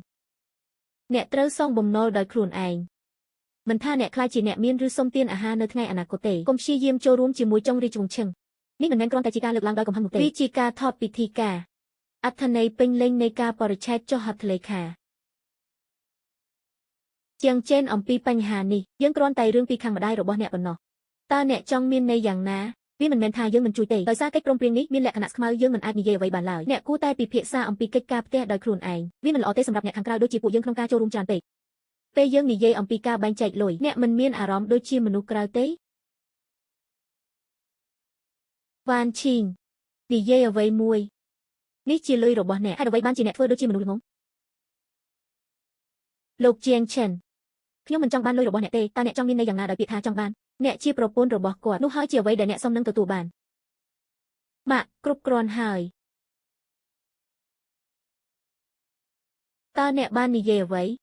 សូមឈប់ខ្មាស់អៀនខ្ញុំទៀតឥឡូវនេះមានមនុស្សមួយឬពីរអ្នកគិតថាខ្ញុំអាក្រក់សម្រាប់អ្នកណាមិនមែនទាំងអស់សម្រាប់គ្រួសារនេះទេជាងឆេនកុំគិតថាខ្ញុំខ្លាចអ្នកដោយសារតែអ្នកមានមេធាវីនោះទេវ៉ាន់នីងរបស់យើងមានអាយុ3ឆ្នាំហើយឥឡូវនេះឈុនប្រែជាមានអរិភាពភ្លាមនៅពេលដែលនាងឈ្នះឆ្នោតអ្នកបានបាត់បង់សិទ្ធិសម្បជញ្ញៈទាំងអស់ហើយលើកមុនអ្នកអនុញ្ញាតឲ្យខ្ញុំចាប់ឆ្កែឥឡូវនេះអ្នកកំពុងត្អូញត្អែថាឆ្កែបានស៊ីមិនសការរបស់ខ្ញុំប្រយ័ត្នពាក្យសម្ដីរបស់អ្នកខ្ញុំបានប្រុងប្រយ័ត្នខ្លាំងណាស់បើមិនដូច្នោះទេកាន់នេះទាំងនោះរបស់ក្រុមហ៊ុនរបស់អ្នកឥឡូវនេះខ្ញុំអាចពិនិត្យមើលពួកវាម្ដងមួយបាន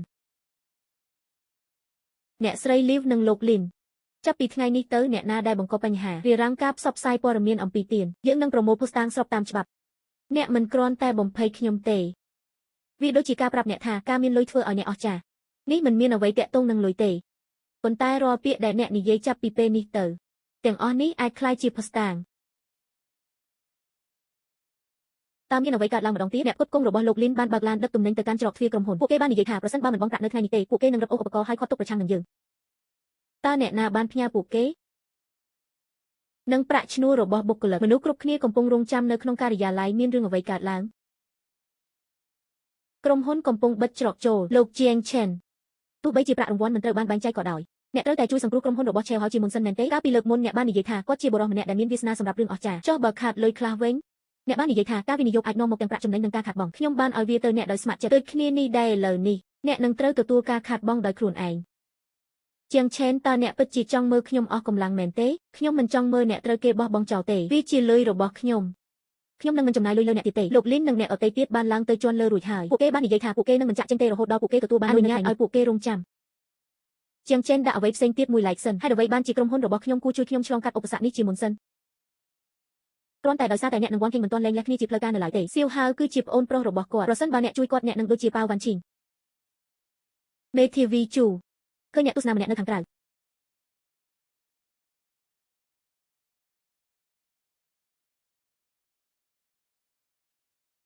ចប់ហើយចប់មែនទែនហើយ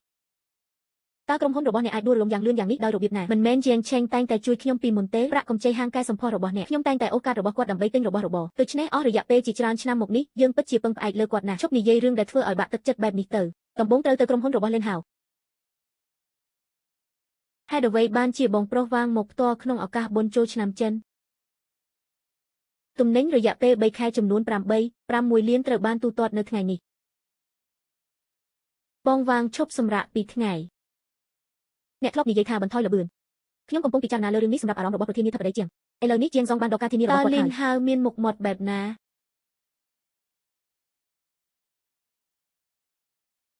ក្នុងនាមជាអ្នកផ្គត់ផ្គង់អ្នកគួរតែនិយាយដោយគួរសមជាងនេះប្រសិនបើក្រុមហ៊ុនរបស់ Shell ហើយរីកចម្រើនធំអ្នកប្រកាសជានឹងទទួលបានអត្ថប្រយោជន៍បងស្រីលីវខ្ញុំធ្លាប់ពីអ្នកនិយាយបែបនោះច្រើនដងហើយតើពេលណាដែលកូនប្រុសរបស់អ្នកមិនបាននិយាយថាក្រុមហ៊ុននឹងរីកចម្រើនយ៉ាងឆាប់រហ័សនៅទីបំផុតតើមិនមែនតែងតែជាប្រធានាធិបតីជាងទេដែលបានចូលអន្តរាគមន៍ដើម្បីដោះស្រាយវិកលបែបនេះឈប់និយាយរឿងមិនសមហេតុផលទៅរាល់ប្រតិបត្តិការនីមួយក្នុងរយៈពេល3ឆ្នាំកន្លងមកត្រូវបានកត់ត្រានៅទីនេះខ្ញុំបានកុហកហើយនិយាយថាការទូទាត់ចុងក្រោយចំនួន20លានយន់ពី2ឆ្នាំមុនត្រូវបានធ្វើឡើងដោយអ្នកចាត់ការទូទៅយ៉ែងការទូទាត់ឧបករណ៍កាលពីឆ្នាំមុនត្រូវបានធានាដោយអ្នកចាត់ការទូទៅយ៉ែងតើអ្នកនៅតែចង់ឲ្យអ្នកចាត់ការទូទៅយ៉ែងរ៉ាប់រងថ្លៃសម្ភារៈឆ្នាំនេះដែរទេហើយអ្វីបានជាអ្នកព្រួយបារម្ភខ្លាំងលេសឥឡូវនេះពួកគេឈប់មើលថែអ្នកហើយលោកលីនចុះប្រាក់ខែរបស់យើងវិញពួកគេបាននិយាយថាពួកគេនឹងផ្ដល់ប្រាក់រង្វាន់ចុងឆ្នាំមុនឆ្នាំមិនទាន់បានទទួលប្រាក់ខែនៅឡើយទេបញ្ហាលំហូរសាច់ប្រាក់របស់ក្រុមហ៊ុនគឺគ្រាន់តែជាបណ្ដោះអាសន្នប៉ុណ្ណោះវាមានរយៈពេល3ឆ្នាំហើយសម្រាប់ពេលនេះ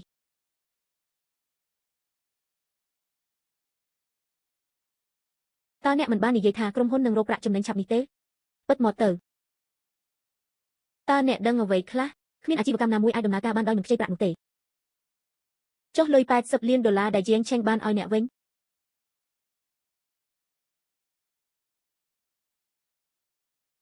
តើអ្នកមានប្រយោជន៍អ្វីសម្រាប់ខ្ញុំលោកជាងឆេនបានដកការធានាចេញប្រសិនបើគាត់មិនបានដកខ្លួនចេញពីក្រុមហ៊ុនទេអ្វីនឹងមិនដូចនេះនៅថ្ងៃនេះទេ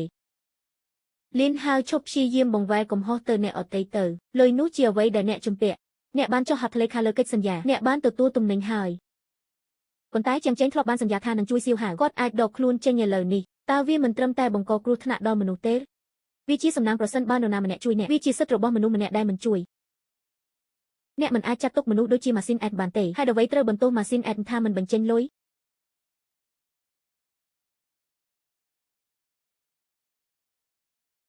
ខ្ញុំដឹងថាក្រុមហ៊ុនរបស់ជាងឆេននិងឆេលហៅពិតជាជួបបញ្ហាមែនអ្នកដឹងហើយតើអ្នកមិនអាចជួយគាត់ម្ដងទៀតបានទេខ្ញុំបានជួយគាត់ច្រើនដងប៉ុន្តែលើកនេះខុសគ្នាអ្នកផ្គត់ផ្គង់កំពុងបិទទ្វារឥឡូវនេះបុគ្គលិកក៏កំពុងបង្កភាពចលាចលផងដែរទុកឲ្យគាត់ដោះស្រាយដោយខ្លួនឯងយប់មិញអ្នកបានប្រាប់ខ្ញុំកុំឲ្យធ្វើជាបន្ទុកដល់អ្នកកុំឲ្យបងប្រុសរបស់អ្នកអូសខ្ញុំចោះឥឡូវនេះអី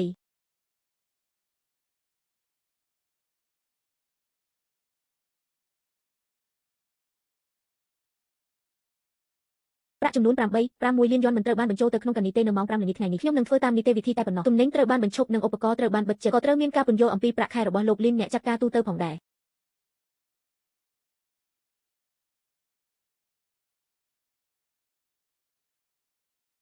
ការធានាត្រូវបានលុបចោលបន្ទាត់អិនទៀនត្រូវបានផ្អាកជាងឆេនអ្នកពិតជាមនុស្សខូខើមែន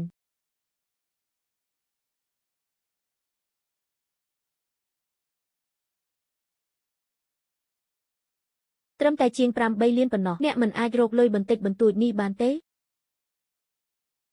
តើអ្នកចង់មានន័យយ៉ាងណាដោយពាក្យថាគ្រាន់តែហាងកែសម្ផស្សរបស់អ្នកក៏ជំពាក់ថ្លៃជួលផ្ទះនៅជំពាក់បាននៅឡើយហើយគាត់មិនទាន់អាចសងប្រាក់កម្ចីបាននៅឡើយទេតើអ្នកកំពុងស្រែកដាក់អ្នកណា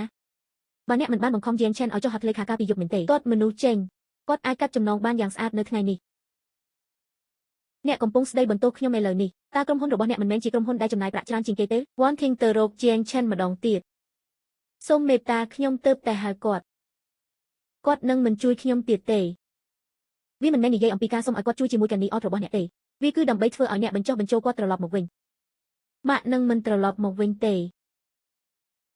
យើងពិតជាគ្មានចិត្តអាណិតអាសូរពេកនៅយប់នោះបងស្រីអ្នកមិនអាចមើលខ្ញុំស្លាប់បានទេបងស្រីតើអ្នកនៅខាងណាក្រុមហ៊ុនរបស់អ្នកខាតបង់80លានហើយអ្វីបានជាអ្នកលាក់រឿងនេះពីខ្ញុំបានធ្វើវាសម្រាប់សេចក្តីល្អរបស់គ្រួសារខ្ញុំជាងឆេងធានាអ្នក7លានអ្នកក៏មិនបានប្រាប់ខ្ញុំដែរគាត់ជាប្តីរបស់អ្នកតើវាមិនមែនជាកាតព្វកិច្ចរបស់អ្នកក្នុងការធានាជំនួសខ្ញុំទេ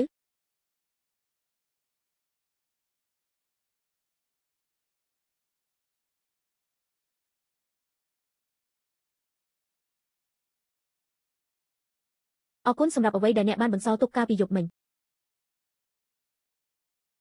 ជាងឆេនថ្ងៃនេះខ្ញុំមិនមកសុំលុយទេបន្ទាប់មកអ្នកនៅទីនេះដើម្បីអ្វីខ្ញុំចង់និយាយសុំទោសអ្នកខ្ញុំមិនគួរនិយាយថាអ្នកជាបន្ទុកសម្រាប់ខ្ញុំយកមិញទេ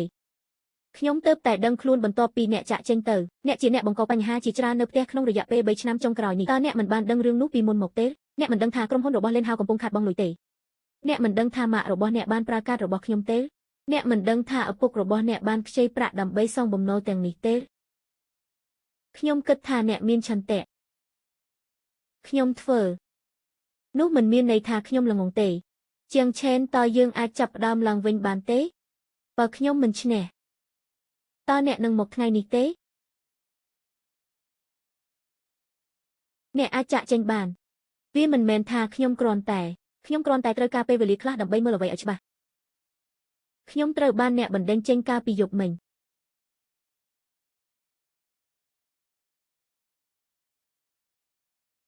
ខ្ញុំសោកស្ដាយវា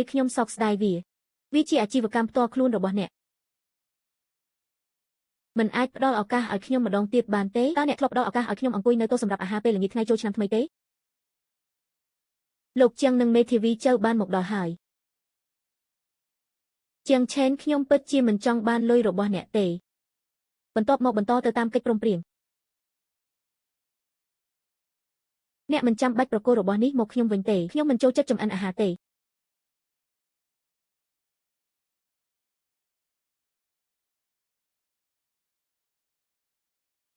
ើជាងឆេនបាននិយាយអ្វីខ្លះតើប្រាក់នឹងត្រូវបង់នៅពេលណាលោកបាននិយាយថាត្រូវធ្វើតាមកិច្ចព្រមព្រៀងបាក់ខ្លួនយូរម្ល៉េះហើយអ្វីដែលអ្នកបានយកមកវិញគឺមានតែប្រយោជន៍នេះទេគាត់នឹងមិនជួយខ្ញុំទៀតទេតើវាមានន័យយ៉ាងណាក្នុងការជួយគាត់ជាបុរសរបស់អ្នកគាត់ឈ្នះបាន200លានហេតុអ្វីគាត់មិនខ្វល់ពីអ្នកបើអ្នកទៅម្ដងទៀតនៅថ្ងៃស្អែកអ្នកនឹងយំនិយាយថាអ្នកមិនអាចទ្រាំនឹងការបែកគ្នាជាមួយគាត់បានទេអ្នកនិយាយថាអ្នកមិនអាចរស់នៅដោយគ្មានគាត់បានទេបាក់ឲ្យឈប់កុហកគាត់ទៅបោកប្រាស់អ្នកជាប្រពន្ធរបស់គាត់តើការនិយាយពាក្យសម្ដីល្អមួយចំនួនទៅកាន់គាត់អាចចាត់ទុកថាជាការបោកប្រាស់យ៉ាងដូចនេះខ្ញុំនឹងត្រូវបិទទ្វារនៅថ្ងៃស្អែកតើអ្នកនៅមានមុខអ្វីត្រូវនិយាយទៀតតើអ្នកចង់បានជាងឆេនឬ200លានតើមានភាពខុសគ្នាទេពាក់កណ្ដាលនៃលុយរបស់គាត់គួរតែជារបស់អ្នកតោះទៅវីឡាកុំទៅណា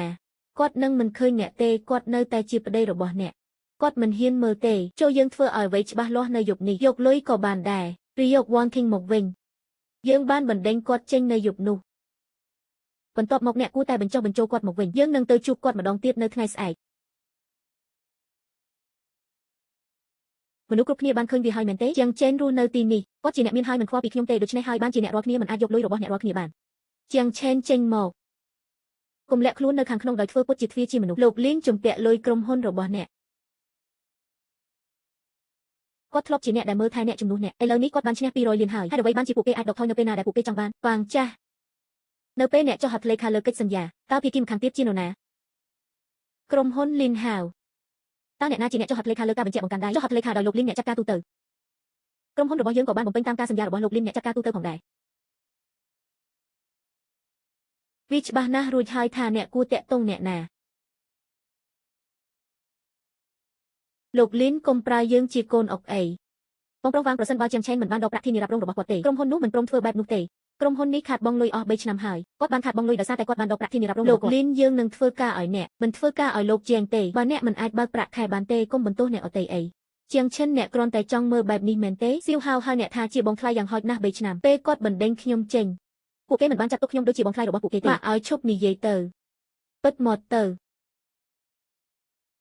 ខ្ញុំនឹងមកក្រុមហ៊ុនរបស់អ្នកនៅព្រឹកស្អែកដើម្បីពិនិត្យឧបករណ៍គ្មាននរណាម្នាក់អាចរួចខ្លួនបានទេបើមិនព្រមលុបកន្នីចោលប្រាក់ខែគួរតែត្រូវបានផ្ដល់ចម្លើយច្បាស់លាស់អ្នកត្រឡប់ទៅមុនវិញខ្ញុំនឹងរកវិធីមួយកុំគិតអំពីប្រធានាធិបតីជាងទៀតអីពួកគេបានបញ្ជាក់យ៉ាងច្បាស់រួចហើយហាអ្វីដែលអ្នកទាំងអស់គ្នាបាននិយាយកាលពីយប់មិញទោះបីជាខ្ញុំខ្លាចជាអ្នកមានហើយចាប់ផ្ដើមសុំទានក៏ដោយខ្ញុំនឹងមិនមកជិតអ្នកទៀតទេឥឡូវខ្ញុំធ្វើដូចដែលបានណែនាំ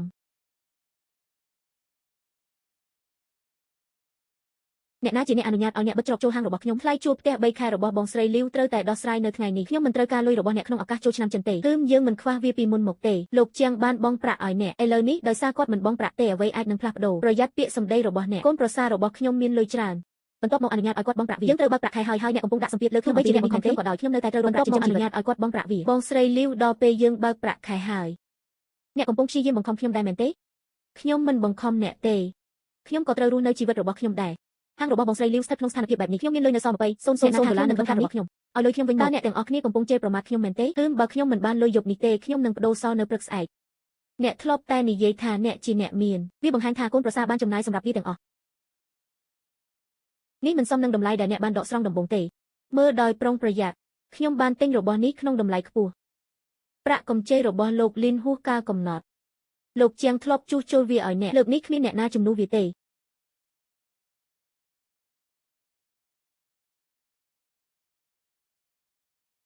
ឧបករណ៍របស់ក្រុមហ៊ុននឹងត្រូវស្តុកទុកនៅថ្ងៃស្អែកហាងខ្ញុំក៏កំពុងបដូរសល់ដែរហេតុអ្វីអ្នកស្រែកដាក់ខ្ញុំពិតមកទៅប៉ាគំនូរវត្ថុប្រមូលរបស់អ្នកក៏កំពុងរងចាំនរណាម្នាក់ដោះស្រាយវាដែរពួកគេមិនអាចលក់វាឥឡូវនេះបានទេដូច្នេះមិនមែនជាងឆែនទេដែលបានខ្ជះខ្ជាយលុយទាំងអស់នោះតើអ្នកចង់មានន័យយ៉ាងណាយើងបានខ្ជះខ្ជាយលុយ200លានរបស់គាត់ហើយតើមានន័យអ្វីដែលត្រូវនិយាយរឿងទាំងអស់នេះឥឡូវនេះតើអ្នកមិនទាន់រៀបការទេដូច្នេះខ្ញុំក៏ខុសដែរខ្ញុំនៅតែមិនជឿទេខ្ញុំនឹងទៅរកកម្ដាយគាត់ម្ដងទៀតគុំទៅណាដល់ទៅម្ខាងទៅបើអ្នករាល់គ្នាបន្តបង្កបញ្ហាយើងនឹងខាតបង់មុខតែប៉ុណ្ណោះលុយនេះឥឡូវនៅក្នុងដៃគាត់ហើយខ្ញុំនឹងត្រូវសុំគាត់ម្ដងទៀតនៅថ្ងៃស្អែកគាត់នឹងមិនត្រឡប់មកវិញទេទោះបីជាគាត់មិនត្រឡប់មកវិញក៏ដោយគាត់នៅតែត្រូវបង់ប្រាក់ឧបករណ៍នឹងត្រូវបានរាប់ស្តុកនៅថ្ងៃស្អែកក្រុមហ៊ុននេះចប់ហើយខ្ញុំក៏មិនអាចពន្យាពេលបានទៀតទេឈប់ឆ្លោះប្រកែកគ្នាទៅទីបំផុតអ្នកនៅតែត្រូវរកជាងឆានឃើញដូច្នេះឈប់រកគាត់ទៅបើអ្នកមិនទៅទេខ្ញុំនឹងទៅ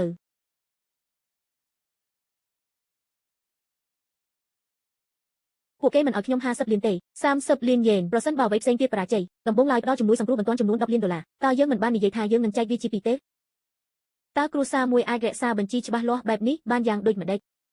អ្នកធ្លាប់ពូកែកញ្ញាណាស់ជាងចេនប្រសិនបើក្រុមហ៊ុនរបស់ខ្ញុំពិតជាខ្សែធនមែនមុខរបស់អ្នកក៏មិនភ្លឺដែរមិនថាក្រុមហ៊ុនរបស់អ្នកខ្សែធនឬអត់ទេតើនេះមានអ្វីពាក់ព័ន្ធនឹងខ្ញុំអ្នកគឺជាប្អូនថ្លៃរបស់ខ្ញុំអ្នកធ្លាប់ជួយច្រើនដងមកហើយតើអ្នកមិនអាចជួយខ្ញុំម្ដងទៀតបានទេព្រោះខ្ញុំធ្លាប់គិតថាអ្នកជាគ្រួសារប៉ុន្តែអ្នកបានប្រាប់ខ្ញុំថាវាមិនមែនទេជាងឆេនខ្ញុំលែងចង់បានលុយទៀតហើយវ៉ានទីងខ្ញុំពិតជាដឹងថាខ្ញុំខុសហើយតើយើងអាចចាប់ផ្ដើមឡើងវិញបានទេបើខ្ញុំមិនឈ្នះតើអ្នកនឹងនិយាយបែបនោះនៅថ្ងៃនេះទេសូម្បីតែអ្នកផ្ទាល់ក៏មិនអាចធានាបានដែរជាងឆេនតើអ្នកពិតជាខូខើមែនឬ10លានមិនមែនជារឿងអ្វីសម្រាប់អ្នកទេយប់នោះ200យន់គឺជាប្រាក់ទាំងអស់ដែលខ្ញុំមានប៉ុន្តែអ្នកមិនបានផ្ដល់អាហារឲ្យខ្ញុំសូម្បីតែមួយម៉ាត់ផងអ្នកមិនខ្លាចស្ដាយក្រោយទេការសោកស្ដាយបំផុតរបស់ខ្ញុំគឺការបណ្ដោយឲ្យអ្នកខ្ជះខ្ជាយលុយ200លានរបស់ខ្ញុំបើពួកគេមកបង្កបញ្ហាម្ដងទៀតយើងនឹងឲ្យផ្នែកគ្រប់គ្រងអចលនទ្រព្យរក្សាទុកកំណត់ត្រាអ្នកគិតថានោះជាទាំងអស់ថាតើវាចប់ឬអត់វាអាស្រ័យលើអ្នកក្នុងការសម្រេចចិត្តមនុស្សជាច្រើនមិនអាចចូលបានទេបើគ្មានការយល់ព្រមពីម្ចាស់ខ្ញុំជាម្ដាយក្មេករបស់គាត់កូនស្រីខ្ញុំមិនទាន់បានដោះស្រាយរឿងជាមួយគាត់ទាំងស្រុងនៅឡើយទេមានរឿងអ្វីកើតឡើងចំពោះខ្ញុំដែលស្នាក់នៅរយៈពេល2ថ្ងៃម៉ាក់ឲ្យសូមកុំធ្វើបែបនេះអីបិទមកទៅគាត់អាចរស់នៅក្នុងវិឡាបានអនុញ្ញាតឲ្យយើងត្រូវបានដេញដោយអ្នកទាបំណុលនៅខាងក្រៅតើកន្លែងនេះជាកន្លែងណាម្ដាយរបស់ជាងចេនមិនបានមកសុំលុយទេផ្ទះនេះរញ៉េញ៉ៃទាំងស្រុងឥឡូវនេះចុងរីជុងឈៀងក៏បានរងទុកនៅក្នុងចិត្តរបស់ទ្រង់ផងដែរយើងនឹងស្នាក់នៅទីនេះមួយរយៈយប់នោះអ្នកមិនបាននិយាយទេកន្លែងដែលខ្ញុំរស់នៅមិនមែនជារឿងរបស់អ្នកទេអូនោះគ្រាន់តែនិយាយដោយកំហឹងទោះបីជាអ្នករស់នៅក្នុងផ្ទះធំបែបនេះតែម្នាក់ឯងក៏ដោយវានៅតែទេយប់ដែលខ្ញុំត្រូវបានបណ្ដេញចេញតើអ្នកមានបន្ទប់ទំនេរទេធូលីក្រអូបនោះមិនមែនជាអ្វីដែលម៉ាក់ខ្ញុំចង់មានន័យទេបើដូច្នេះហេតុអ្វីបានជាកូនមកខ្ញុំនឹងមកខ្ញុំចង់បញ្ចុះបញ្ចូលពួកគេឲ្យឈប់បង្កបញ្ហាវ៉ានឈីងតើអ្នកនៅខាងណាខ្ញុំជាងឆេនតើអ្នកពិតជានឹងរុញយើងឲ្យធ្លាក់ចូលទៅក្នុងជ្រុងមួយមែនទេអ្នកបានបិទផ្លូវដោយខ្លួនឯងអ្នកពិតជាមិនអនុញ្ញាតឲ្យខ្ញុំចូលមែនទេសូមចាក់ចេញពីទ្វារកុំប្រើឈ្មោះគ្រួសារអ្នកជាកូនសទៀតអីសនោះអ្នកបានយកវារួចហើយនៅថ្ងៃនោះអ្នកណាប្រាប់អ្នកឲ្យបដូរសងរបស់ខ្ញុំនៅតែនៅខាងក្នុងលុយរបស់បងស្រីលីវមិនទាន់មកដល់ទេសញ្ញាបានផុតកំណត់ហើយខ្ញុំបានបញ្ជាឲ្យច្បាស់រួចហើយកាលពីយប់កូនប្រសានឹងយកលុយមកឆាប់ម៉ាក់នឹងមិនយកវាទេបងស្រីលីវខ្ញុំមិនទាន់បានប្រើលុយក្នុងកាតរបស់ខ្ញុំអស់នៅឡើយទេបងស្រីលីវតើខ្ញុំនឹងធ្វើអ្វីចំពោះប្រាក់ខែរបស់ខ្ញុំតើអ្នកទាំងអស់គ្នាបង្ខំខ្ញុំមែនទេអ្នកធ្លាប់និយាយថាអ្នកមានសំណាងកូនប្រសាជាកូនកំឡោះឥឡូវនេះមនុស្សលែងគោរពអ្នកទៀតហើយ របស់លោកលីនមិនត្រូវបានគេវាតម្លៃខ្ពស់ទេវាមិនអាចទៅរួចទេដែលខ្ញុំបានចំណាយប្រាក់ច្រើននៅពេលនោះប៉ាតើតម្លៃហួសហេតុទាំងនោះដែលអ្នកបានចំណាយមិនត្រូវបានបំពេញដោយជាងឆាន់ទេមិនក៏ហ៊ាននិយាយជាមួយខ្ញុំបែបនេះក្រុមហ៊ុនរបស់អ្នកបានគិតកេងប្រាក់$80 លានពីគាត់បើគ្មានអគ្គិសនីទេក្រុមហ៊ុននឹងរលាយបាត់ក្នុងពេលឆាប់នេះខ្ញុំក៏មិនអាចរក្សាទុករបស់ខ្ញុំបានដែរពេលដែលជាងឆាន់នៅជុំវិញគ្មានអ្នកណាម្នាក់ក្នុងចំណោមអ្នកគិតថាគាត់សំខាន់នោះទេតើអ្នកកំពុងព្យាយាមបញ្ឆោតខ្ញុំដោយនិយាយរឿងទាំងអស់នេះមែនទេខ្ញុំចង់មានន័យថាអ្នកសមនឹងទទួលបានវាជាកំហុសរបស់អ្នកទាំងអស់ដែលបង្ខំជាងឆាន់ឲ្យចុះហត្ថលេខានៅយប់នោះពួកគេថែមទាំងបានបណ្ដេញមនុស្សចេញទៀតផងអ្នកកំពុងស្ដីបន្ទោសខ្ញុំឥឡូវនេះតើអ្នកណាចំណាយច្រើនជាងគេក្រុមហ៊ុនអនរបស់អ្នកបានធ្វើឲ្យគាត់ខាតបង់$80 លានតើមានចំណុចអ្វីដែលធ្វើឲ្យមានសម្លេងរំខានប៉ាឈប់ធ្វើពុតទៅតើប្រាក់កម្ចីប្រមូលរបស់អ្នកមិនមែនជាអន្ទាក់ដែលជាងឆាន់ដាក់ទេគ្រប់គ្រាន់ហើយតើអ្នកកំពុងព្យាយាមនិយាយអ្វីជាងឆាន់មិនបានខ្លាចជាមនុស្សខូខើភ្លាមនោះទេយើងបានជំរុញគាត់ដល់ចំណុចនេះហាឥឡូវអ្នកអាណិតគាត់ទេ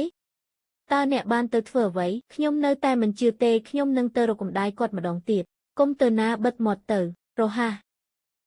បើអ្នករាល់គ្នាបន្តបង្កបញ្ហាយើងនឹងខាតបង់មុខតែប៉ុណ្ណោះតើមុខមាត់របស់អ្នកមានតម្លៃទេក្រុមហ៊ុនពិតជាបាត់ទៅហើយនៅពេលដែលវាបាត់ទៅក្រុមហ៊ុននេះជារបស់អ្នកមិនមែនជាងឆេងទេដូច្នេះតើអ្នកណែនាំយើងឲ្យធ្វើអ្វី